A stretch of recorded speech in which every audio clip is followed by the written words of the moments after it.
15 साल की जिस बच्ची के साथ यौन शोषण का आरोप लगा है बापू आसाराम पर, उसके पिता पहली बार कैमरे पर सामने आए। उन्होंने हमारे वरिष्ठ सहयोगी दीपक चौरसिया को पहली बार कैमरे पर अपनी व्यथा बताई, अपना दर्द बताया और यह भी बताया कि वो मामले की सीबीआई जांच चाहते हैं और किसी भी हद तक वो इस लड़ाई में पीछे नहीं हटने वाले। आइए सुनते हैं वो बातचीत।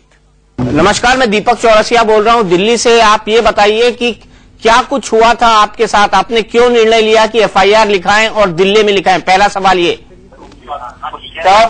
दिल्ली हम लेके यहाँ से जब बेटी ने बताया, अगले दिन आके घर पे आके बताया कि वहाँ भी बताया डर की वजह से, क्योंकि उसे डरा दिया था, बड़ा भयभीत की वजह से, क्योंकि उसे डरा दिया था, बड़ा भयभीत कर दिया था कि बाहर मेरे गनमैन खड़े हुए हैं, तेरे मम्मी पापा का पता नहीं चलेगा, उसे खत्म कर देंगे और तुझे भी नहीं छोड़ेंगे। तो बेटी डरी हुई थी बड़ी, वहां कुछ भी नहीं बताया उसने। लेकिन हमने अगले दिन तक वही सुबह उनके सिर पे हाथ रखा। मैंने कहा बेटी मैं तेरा बाप हूँ, मेरे से कुछ भी मत छुपा। ये बापा कैसे हैं, बापू कैसे, कैसा इनका आचरण है। वो उनकी आंखों में आंसू आ गए, बोले बापूजी पिताजी कुछ नहीं, ये ढोंग है और आप यहाँ से चलो जल्दी।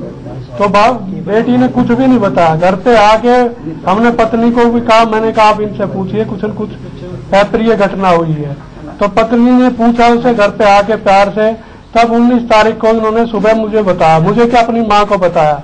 मेरे शर्म के मारे मेरे सामने नहीं आई वो।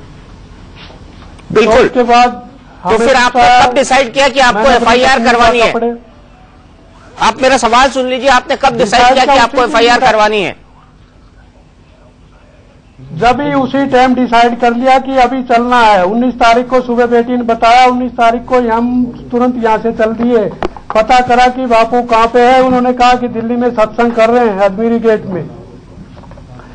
तो हम अजमेरी गेट पहुंचे। वहाँ पत्नी ने कहा यहाँ भीड़ बहुत है, यहाँ क्या बात करोगे, पुलिस की मदद ली जाए। हम वहाँ पता चला कि SBI special branch of India लिखा हुआ था, वहाँ गए। उन्होंने कहा यहाँ कमला मार्केट थाना लगता है जहाँ ये सत्संग कर रहा है, आप थाने में चले जाए, ACP साहब भी बैठे हुए हैं, आपको कोई दिक्कत आए तब आप हमें बताना, आपकी पूरी बात सुनी जाएगी। तब वहाँ थाने में गए हम। वहाँ महिला कांस्टेबल जो महिला थी पुलिस वाली, उसे पत्नी ने बताया कि ऐसे ऐसे हुआ है। तो SHO साहब के रूम में लेके गई, वहीं ACP साहब भी बैठे हुए थे। उन्होंने कहा कि ये घटना तो जोधपुर की है, यहाँ कैसे हो सकता है। मैंने कहा हम जोधपुर तो जाएंगे नहीं, इतनी दूर कभी हम गए भी नहीं है। एक बार गए, केवल बेटी को लेके गए। मैंने कहा फिर बार बार वहाँ जाएंगे, तारीख पड़ेंगी हमें। मैंने कहा वहाँ मुकदमा नहीं कराएंगे, आप हमारा यही कर लीजिए। तब उन्होंने कहा अच्छा देखते हैं, बेटी का मामला है। तब उन्होंने डिस्कस करके फिर हमने दबाव डाला। मैंने कहा हमारा मुकदमा यही कर लीजिए, हम यही आप रिपोर्ट लिख लीजिए। ठीक है, फिर आपने मुकदमा लिखाया। लेकिन जाना लग लिए। सुनिए सर, आशाराम बापू जी ये कह रहे हैं, अब आशाराम बापू का ये कहना है कि आपने जो कुछ किया है वो सब कुछ गलत है, ये षड्यंत्र और साजिश का हिस्सा है जिसमें बड़े बड़े लोग शामिल है। आपके इस निर्णय के पीछे क्या कोई साजिश, क्या कोई षड्यंत्र है बापू के खिलाफ? वो अगर ऐसा कहते हैं, उनकी तो आदत हमेशा ऐसे ही कहते कह बचते रहे। अगर ऐसी साजिश है तो CBI जांच करा ली जाए, दूध का दूध हो जाएगा, पानी का पानी अलग हो जाएगा। वो कौन साजिश करते हैं वो भी पता। तो कोई अपनी ऐसे सरेआम अपनी बेटी की इज्जत उछालेगा, अपने घर की इज्जत बर्बाद करेगा। हमारे दोनों बच्चों का करियर बर्बाद हो गया, हमारी इज्जत मिट्टी मिल गई। आसाराम बापू ये भी कह रहे हैं कि अगर 1.5 घंटे तक बच्ची जो है मेरे कमरे के अंदर थी, अकेली थी और मैं उसके साथ ये सब कर रहा था, तो वो जगह तो इतनी शांत है कि अगर वो थोड़ी सी आवाज भी करती या आवाज भी निकालती, उसकी मां तक आवाज पहुंच जाती। तो उसके आरोप तो पूरी तरह झूठे हैं। इस पर आपको क्या कहना है?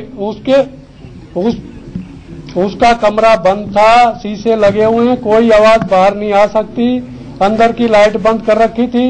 हम बाहर दूर बैठी थी, उसकी माँ, उसकी बच्ची की माँ दूर बैठी थी। हम भी थोड़ी देर पहले दूर बैठे हुए थे। वो कम से कम वहां से 200-250 मीटर की या फुट की दूरी रही होगी। वहां तक आवाज कैसे जाती? और फिर उसने डरा दिया, कहने लगे मेरे गनमैन खड़े हुए हैं, तेरे मम्मी पापा को भी उड़ा देंगे, तुम्हें भी उड़ा देंगे। सिंह साहब, लेकिन सवाल ये है कि वो ये कह रहे हैं आप तो उनके भक्त हैं, वो लड़की तो मेरी पोती के समान है, मैं उसके साथ ऐसा क्यों करूंगा, ये भी कहा है उन्होंने।